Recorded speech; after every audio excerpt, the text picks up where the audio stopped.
Unto the pure, all things are pure. But for the unbelievers and the defiled, nothing is pure. For even their minds and their conscience is defiled. And so you might think what Paul's saying here, that it might mean that for the pure, you only see the good. You only see the good in people. You only see the pure nature of what really is within them. You might see the love that permeates through all things. And this could very well be the case. But you're also going to see, if you're pure, if you're wholesome, if you're good, if you're productive, if you embody that ethic, it actually becomes much easier to spot the depraved, the decadent, the debased, the corrupt, the evil. It's easier to spot the misleaders, deceivers, the haters, the detractors, the psychic vampires, and negative influencers, because that's not you. And so it's easy to see the opposite when you're not it. It's hard to see. It's hard to see what you're steeped in, what you're living in, because you almost become, it just becomes obvious to the point of being subconscious, right? It's no longer a consideration because you're living your life a certain way, and it's a habit, and that's just the way you do things in a good, pure, wholesome, productive manner. And so this is just the way of things. And so everything else stands out in stark relief to that. And so the way I interpret what Paul's saying here is, unto the pure, all things are pure. And unto the defiled and unbelievers, nothing is pure. So when you look at it that way, unto the pure, all things are pure, all things become pure. Because when you look outside yourself for things that you're seeking, if you're seeking good, wholesome, productive ethic, ethos, morals, knowledge, if you're looking for that in other people, you're looking for things that you can't control. You're looking for people to be, and I don't mean if you're looking to come up, I mean if you're looking for people to be a certain way. Right? Because, again, if you think about, well, if you're pure, if you're good, you only see the good in people because you're good, so you expect that of others. But if you're expecting that of others, if you're looking at the world through these, what do they call them, rose-tinted glasses, and expecting everything to be that type of uplifting, encouraging, wholesome, good-natured energy that you exude, you may be expecting too much from people. And then you're trapping yourself in trying to find meaning in this world, in this illusion, in this hallucination, in this mirage. If there's anything I learned throughout my past, what are we getting on now? Close to 58 years now. We're getting close to 58 years. Is that, and it took me a long time to learn this lesson, that I have no control over people. And the more I try to control people, circumstances, environments, outcomes, results, the more they slip away. The more I get frustrated, the more I'm anxious, the more I'm angry, the more disappointed I am because things are not exactly as I believe they should be. But we have no control over people or circumstances or environments. And the The sooner you come to realize that, the sooner you're going to be at peace. And so to expect people to be good the way you want them to be good, to be pure the way you want them to be pure, or even to be following the commandment of the Most High, of Yahushua HaMashiach, the Messiah, the Son, the perfect Lamb of the Supreme Elohim. If you're expecting all people to embody that ethos, then, and not only expecting, if you're looking for it, if you're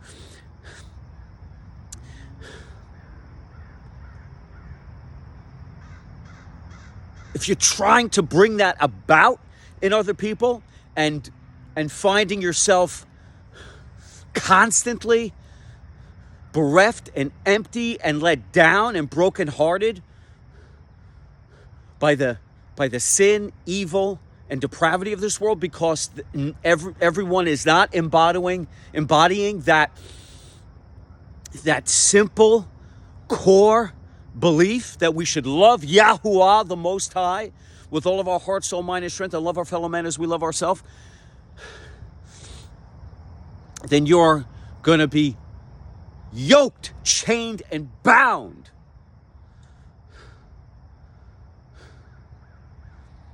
to disappointment, to heartache, to frustration,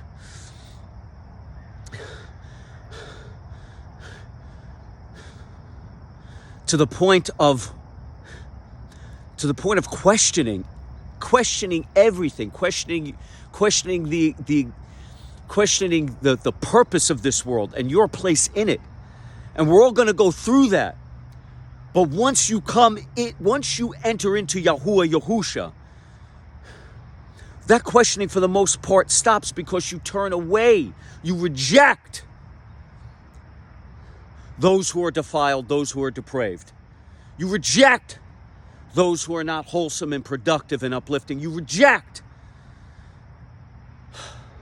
those who are demonic and evil, the misleaders, the deceivers, the psychic vampires, negative influencers, because it's easy for you to spot them, and so it's easy for you to reject them. In fact, you're wearing the armor of Yah, the true faith and belief in the Supreme Elohim, such that you can wear his armor and be impervious to the slings, arrows, to the persuasion and influence of the evil ones that roam this planet like the walking dead, that want to do nothing but infect you with their misery, with their pain, with their suffering, because they gain pleasure out of it. Why? Because misery loves company. And so the only thing you can effect, the only thing I should say you can affect by the will, by the grace of Yahuwah, Yahusha, is your own world. Your own. Again, we're in this world, but not of this world. And while we're in this world, all we can do is create a world within a world. And what do I mean by that? Well,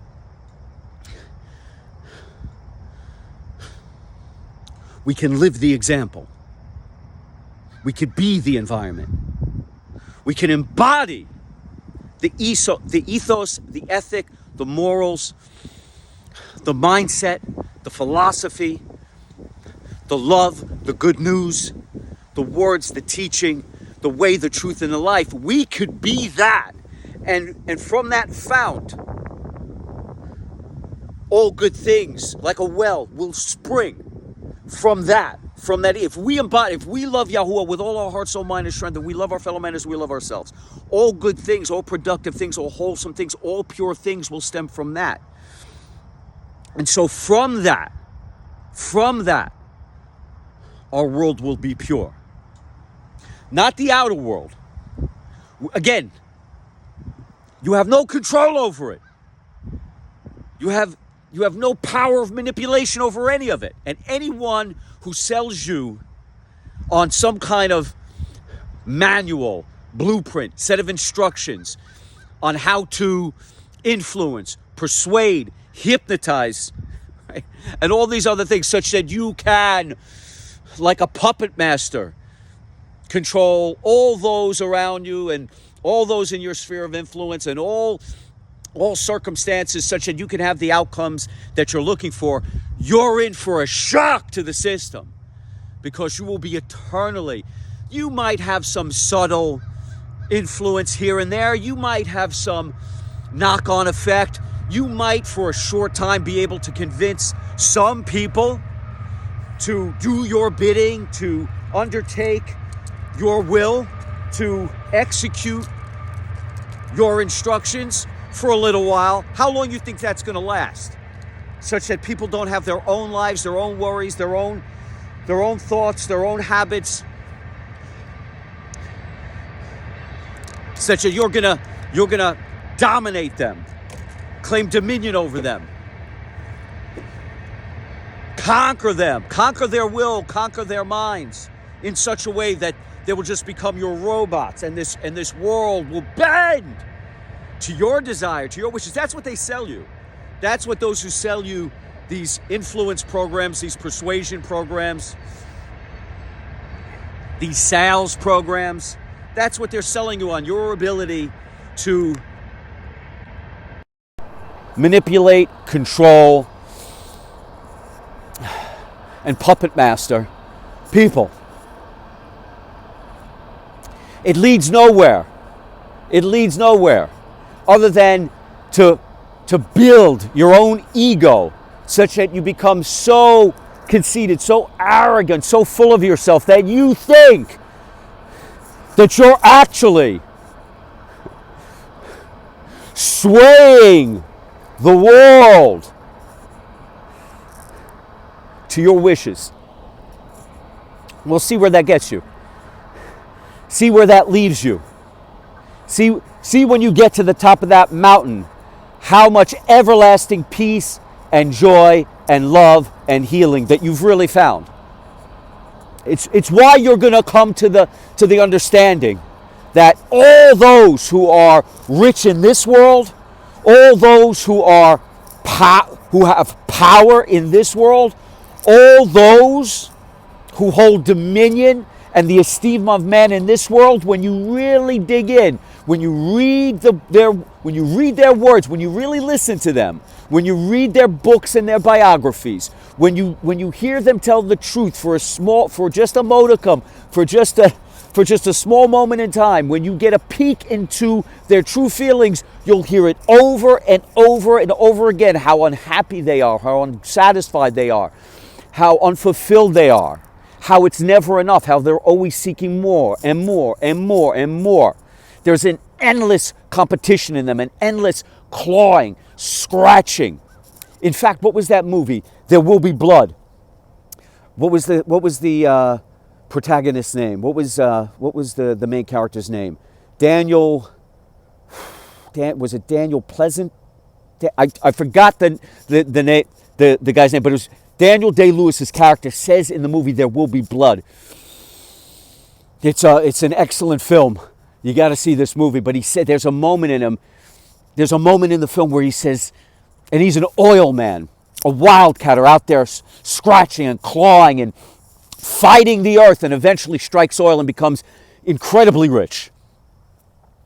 And he says there's a competition in me, such that, and I'm paraphrasing here, but he says there's a competition in me such that I can't be happy for anyone else's success.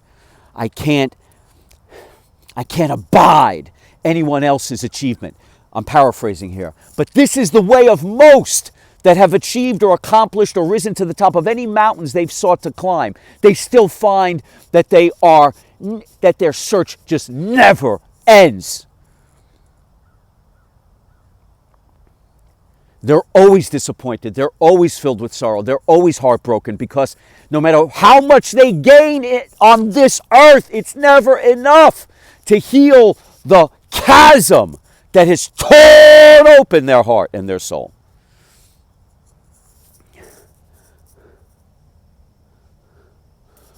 But to the pure, unto the pure, all things will be pure. All things will be wholesome. All things will be good. All things will be uplifting. All things will be encouraging. All things will be motivating. All things will be inspiring. All things will be fulfilling. All things will be in all things.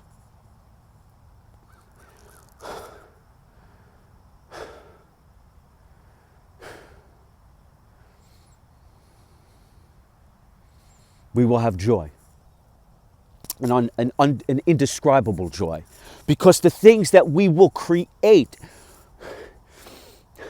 in Yahuwah Yahusha, with His will, all things that we build, all things that we construct, all things that we devise, all things that we fashion with our hands in our lives while we're on this earth will be wholesome and good. And this little world we create within this world will have that good-natured, wholesome, productive, encouraging vibration to it, that loving resonance to it, that healing frequency to it, whilst the defiled and the unbelievers, the depraved, will know nothing that is pure, because what will they be creating? What will they be fashioning with their hands? What will they be looking to? What is it that they have wrought on this planet? They will sow nothing but the seeds of destruction. They will sow nothing but the seeds of hatred. They will sow nothing but the seeds of depravity and debasement. And from that, what will blossom? Evil will blossom. Corruption will blossom. Violence will blossom. Hatred will blossom. War will blossom. Frenzied, chaotic, pell-mell societies will erupt all around them. Nothing pure will come from their work.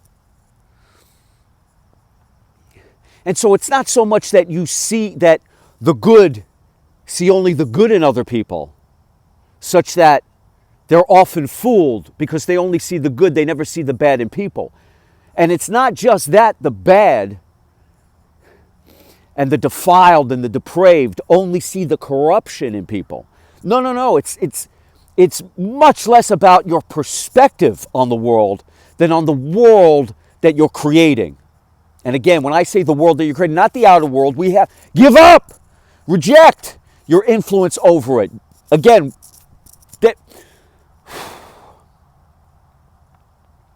walk away from your arrogance, your conceit, and your ego such that you have any control about what goes on out there. You only can take responsibility for yourself and living as an example for your people. Because as Yahuwah Yahusha has commanded in the most basic of terms, all goodness will spring from, all purity, all wholesomeness will spring from that one commandment. Love Yahuwah with all your heart, mind, soul, and strength. Love your fellow man as you love yourself, because in loving your fellow man as you love yourself, you will nurture yourself. You will work to be pure of heart. You will work to be pure of spirit. You will work to be pure of soul. You will work good things. You will think good things. You will speak wholesome things, encouraging things, uplifting things. You will devise and craft and construct positive, inspiring, motivating plans and inventions and concepts to help your fellow man, to give them a leg up, to encourage them, to lift them higher, to bring them out of the muck and the mire and the sludge and the quicksand that they find themselves drowning in, to help them see the light, to help them find Yahuwah Yahusha. How? Not by berating them, not by belittling them, not by preaching endlessly to them, just by living the example, by being the example, by being pure of your own heart, your world unto the pure. All things are pure, all things become pure, all things become good, all things become wholesome. But there's something in what Paul says which really also got me thinking way deeper. And that was how that those who are unbelievers, even their minds and their conscience is defiled. Now think about that. So there's the mind, right? The conscious mind, which we can guide, direct, and focus. Our conscious mind, right? We have the power to change the words we use, to change our habits. We have the power to, with intent, connect with Yahusha, and bring ourselves to confess to Him, bring ourselves to be grateful for all that He has given us in our salvation, to surrender to Him completely and ask for His guidance and His direction to live our life in a manner that pleases Him most. We can, with the mind, we can have intention, the conscious mind. But he also talks about, and of course that mind can be incredibly corrupted, it could be depraved, it could be decadent. Or again, with intention, it could become pure, wholesome, and productive. Now, the conscience. What do we think about when we think of the conscience? I speak on this often. I speak about how, there's the heart. So think about it. The heart, the soul, the spirit, the conscience. These are all somewhat, there's slight differentiators between all of them, ever so slight, but in some way they all embody the same thing. And I often say, when your conscience is calling out to you, we all feel this, we all know that, most of us do anyway, that when we're doing wrong, when we're doing things we shouldn't, when we're straying from the path of righteousness, our conscience is calling out to us. That is Yahuwah Yahusha. That's His voice that we're stuffing down deep, that we're burying, that we're turning a deaf ear to.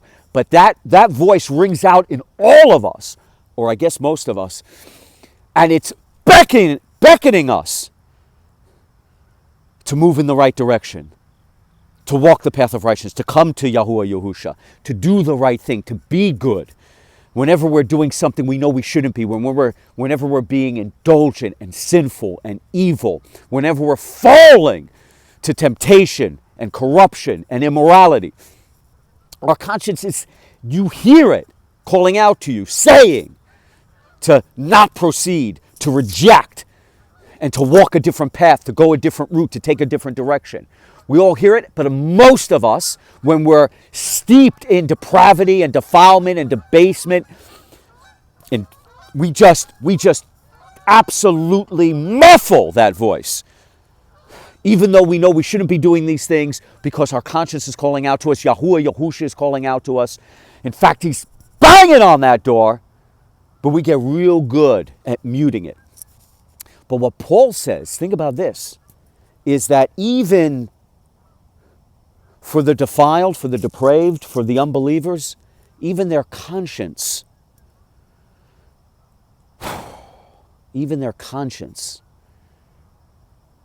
becomes defiled. And what does that mean? Well, it means that for a few of us, perhaps the sociopaths that are out there, the true dyed in the wool, absolutely soaked in evil that are out there, the psychopaths, those that are possessed, absolutely overtaken by demons and evil spirits. Their conscience, and I don't know how few of them there are, there could be a lot more. Again, I'm speaking from a place where I believe most people, and here this speaks to kind of the other thing that you can view that saying that Paul has, that unto the pure all things are pure. My heart is good, so I'm assuming that most of our hearts are good, are pure, right? Have love in them, have that positive energy there. It's just been muffled. Have a conscience, have Yahuwah Yahusha deep inside of them, that conscience, that Ruach HaKodesh, which is the set-apart spirit, which is speaking out to them to walk the path of righteousness. I'm just assuming because it's within me and it's within many people that I've spoken to, or just throughout my life, you hear it. You hear people talk about their conscience and how it's something we take for granted that most people have a conscience. And what that really means when we hear it is that people have an innate understanding, a voice inside them, you know, a soul, a spirit, a heart that compels them to be good. Even when they're doing bad things, even when they're doing evil things, they know deep inside, right, there's that understanding. And I believe, again, that's coming from the heart, the soul, the spirit, the set-apart spirit, the Ruach HaKodesh, and your conscience, which is really, again, it's the signal of Yahuwah Yahusha that's calling out to you, saying, hey, move to the path of light and righteousness.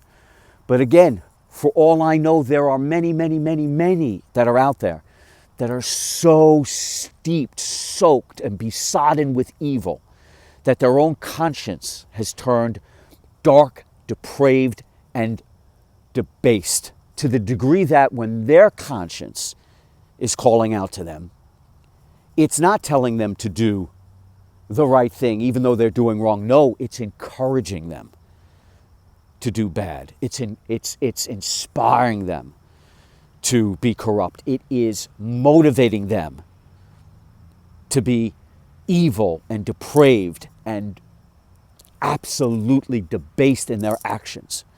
And that's a scary thought, is that there are people out there whose voice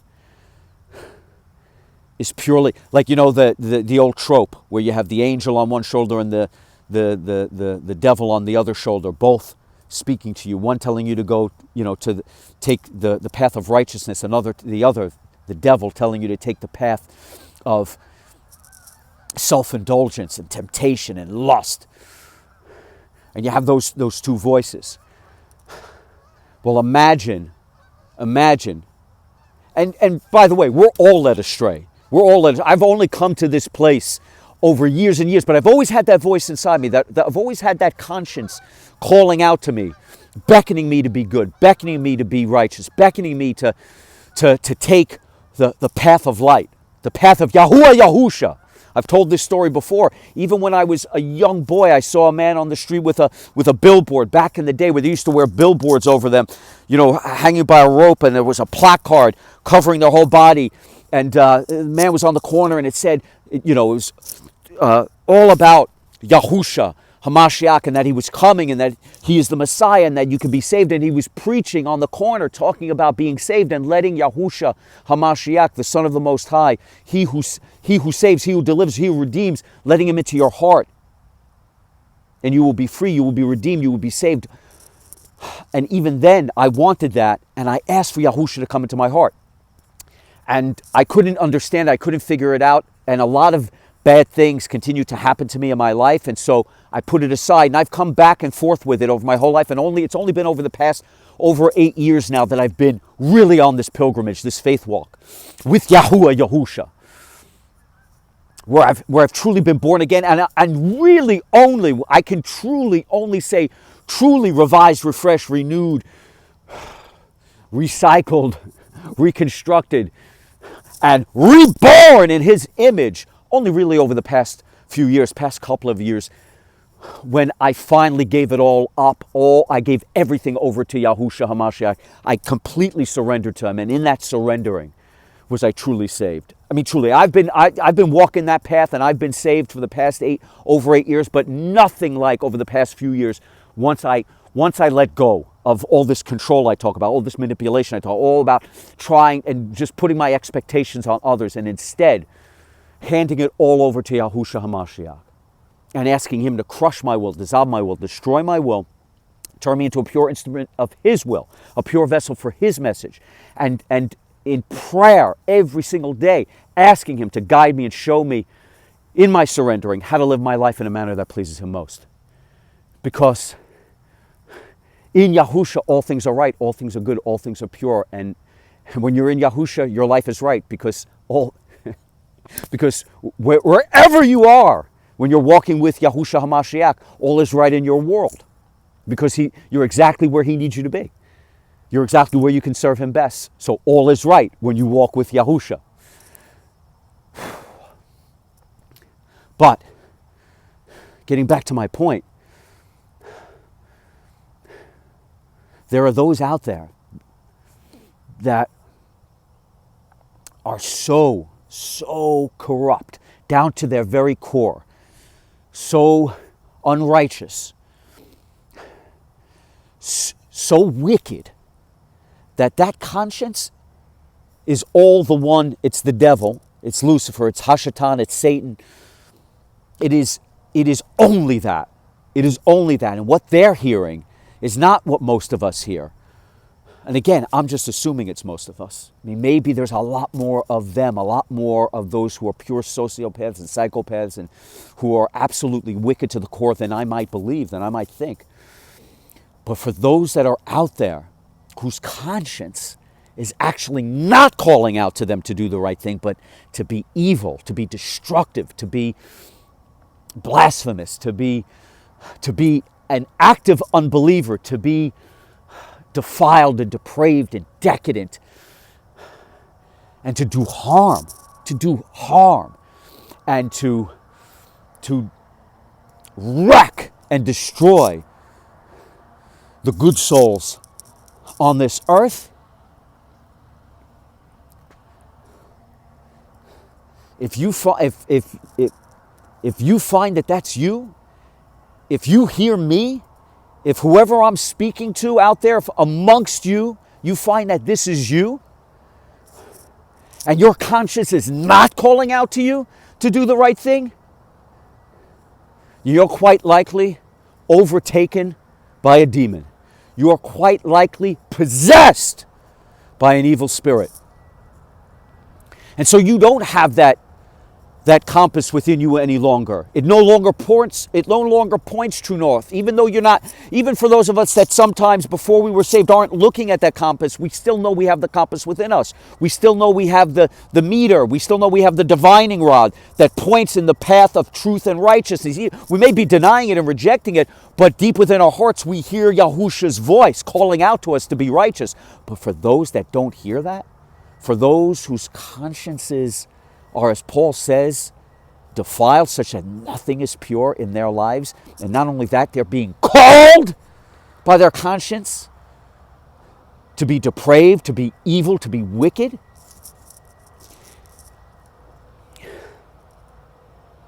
And it's not a good voice inside them that they're muting or turning away from, but it's an evil voice, and only an evil voice that they're listening to and that they're allowing to guide them and direct them.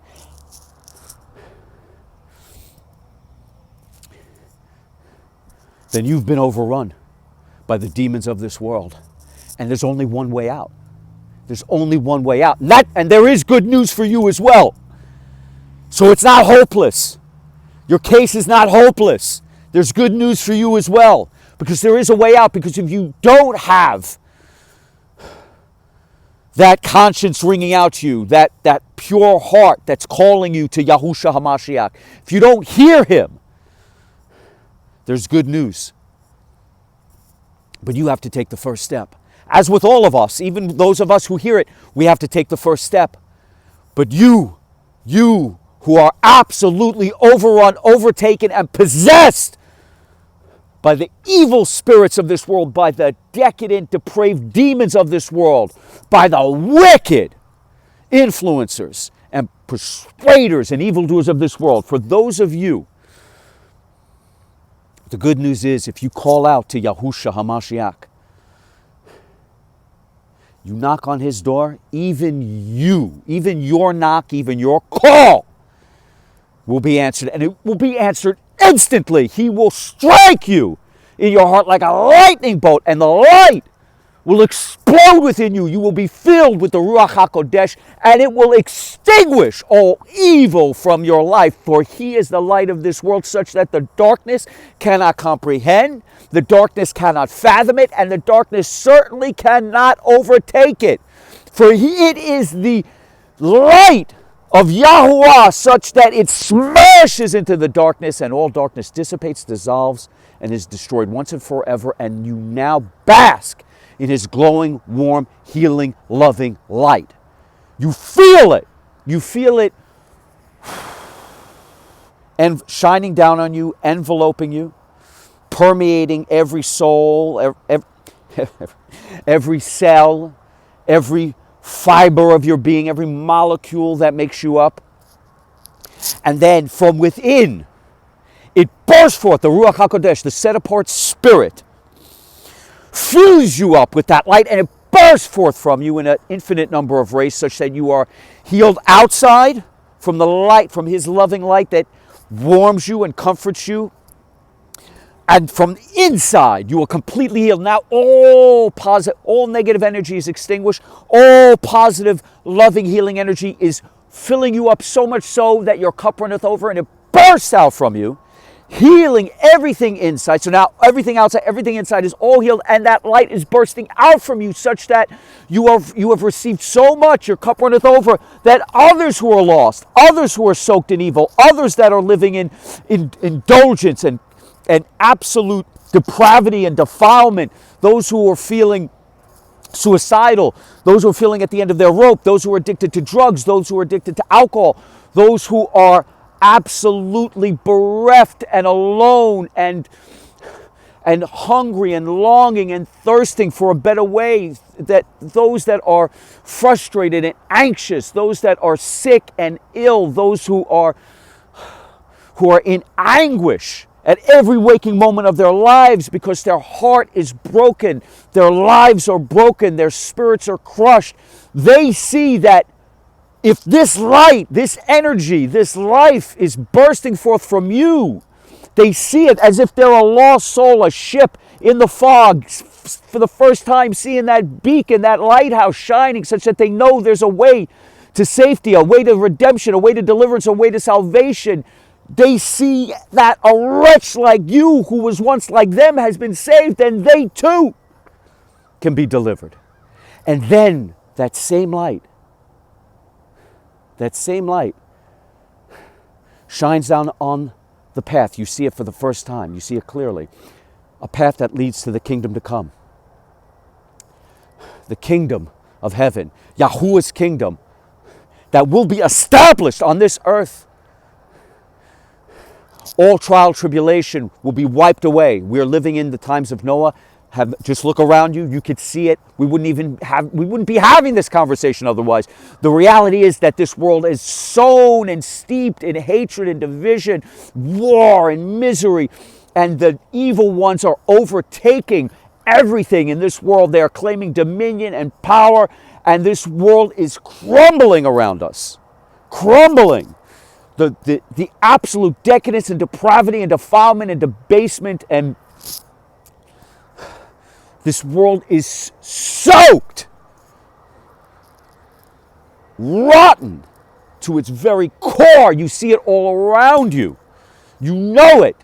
You feel that the negative energy is oppressive. The only way out is through Yahuwah Yahusha, and only through that force, that Ruach HaKodesh that lives within us and that bursts forth from us, can we dissolve all of that negative energy. And we can live in this world, within a world that we create as we walk this path. But those who walk with us on this path, because now they see it. It's lit up, it's bright, it shines, it is unmistakable. And in that kingdom to come, that he will establish, that Yahuwah Yahusha, the Most High, will establish on this earth, where he will live again and walk amongst us, all evil, all sin, all decadence, all depravity, all evildoers, all misleaders, all corruptors, all of them, Lucifer, Satan, the devil, Hashatan, they'll all be crushed beneath his feet. And there will be, imagine this, only everlasting peace. No more war, no more misery, everlasting peace. No more sadness, no more depression, no more sorrow, only everlasting joy. No more sickness, no more illness, no more disease, only everlasting healing. No more hatred, anger, only everlasting love, and no more death. No more murder. Everlasting life.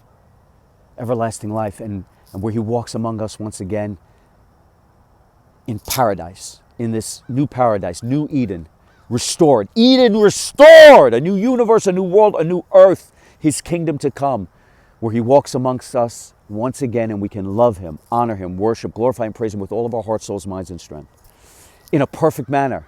In a perfect manner. Here we strive to do that. Here sometimes we struggle to do that. Here we make mistakes because we're human and we're fallible. And so sometimes we slip, we fall, we veer from the path, but always, because the Ruach HaKodesh now lives within us, we're always pulled back to it.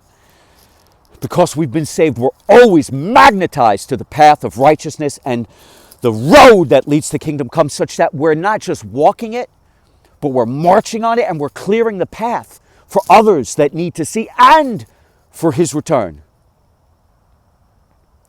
But we'll be able to love him, honor him, worship, glorify, and praise him in the most perfect manner, with all of our hearts, souls, minds, and strength, in a manner that pleases him most, because we will be perfect.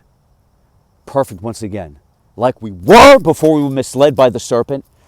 Like we've struggled to do while we've walked this planet, cast out from the Father, and then finally saved by the ultimate sacrifice, which is Yahuwah manifesting in the flesh to walk amongst us, to see us for all of our hatred, for all of our evil, for all of our misery, for all of our atrocities, but also for all of our good, for all of our love, for all of our better selves, our better nature, such that he decreed once and forever that us, his creation, should not be wiped out for all time, but instead should be saved. For those who are willing to hear will hear, those who are willing to see will perceive, those who are willing to know will know and never unknow again. And finally, in his ultimate sacrifice, imagine manifesting in the flesh, to truly know our experience, to live all things through in the form of Yahushua HaMashiach as a man, to suffer all things as we do as a man,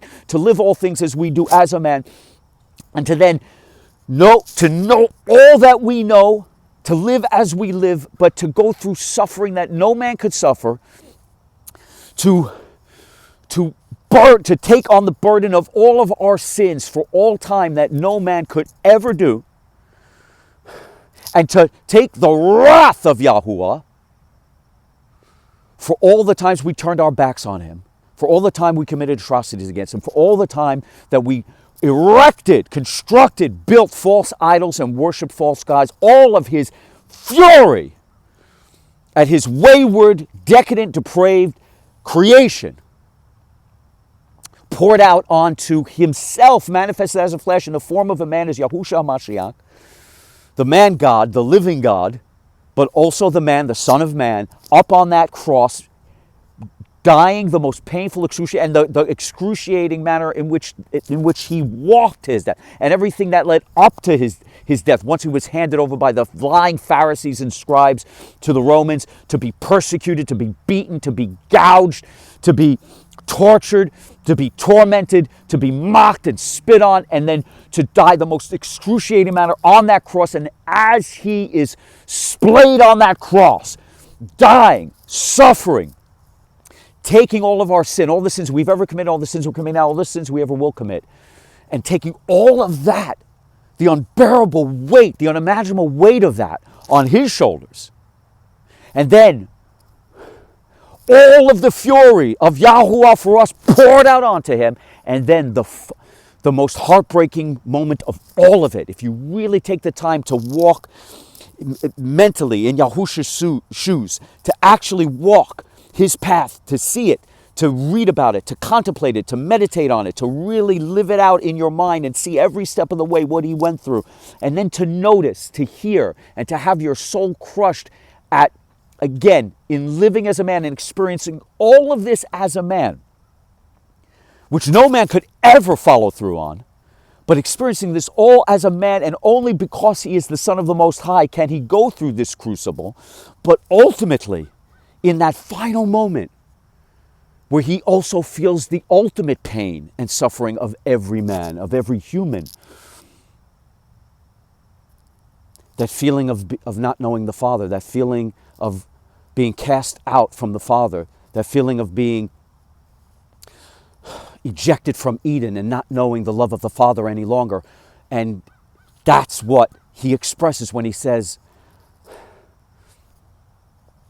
Father, why have you forsaken me? Your heart breaks for that because there is that moment. And this is, he had to go through all of this, experience all of the human experience to decide whether or not we were worth it. And in that moment, the absolute most painful of all of it might have been, probably was, the most absolutely heart-wrenching thing is in that final moment for him to feel that he has also been cast out, closed off, separated from the Father. Father, why have you forsaken me? Can you imagine the lump in your throat, the pit in your stomach, the absolute soul-crushing thought that he experiences in that moment? And even after that, his faith in Yahuwah is so strong that he goes through with it. Because make no mistake about it, as the son of the Supreme Elohim, as the man God, as the living God,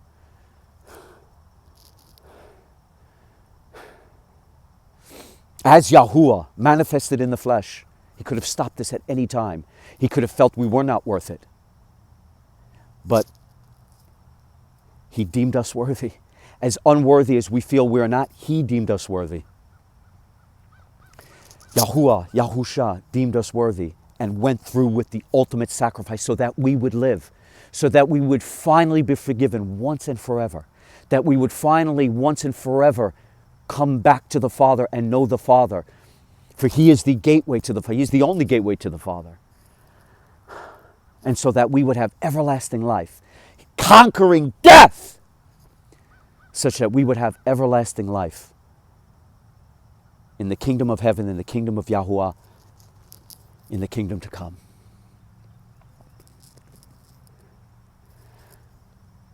And so there's a way for even those who are hearing this that are wicked to the core, that are soaked and steeped and drowning in evil, that are possessed and overcome by evil spirits and demons and the evil ones of this world. All you got to do, when you can't take it anymore, when you have that one single sliver of a moment of clarity, call out, call his name. Ask, and ye shall receive. Knock on his door, will be answered. Seek, and ye shall find. Instantly, you will feel him in your heart. You will feel his love. You will feel his light. The darkness will be extinguished. The Ruach HaKodesh will fill you up. You will be saved. And you will, for the first time ever, in having walked away from all of that wickedness, all of that horror, all of that terror, all of that evil, you will walk away from it and finally, for the first time in your life, feel peace, love, solace, healing, and joy. And you will know that he is the way, the truth, and the life. So let us walk this path, which is so bright, which shines with his love and his glory. Let us walk steadfast and tall, stronger than ever, carrying the banner so that all may see who are lost, so that they too will know that if a wretch like us can be saved, then so can they, as we march unstoppable, unconquerable, undefeatable, unassailable, relentless and ceaseless to the kingdom to come.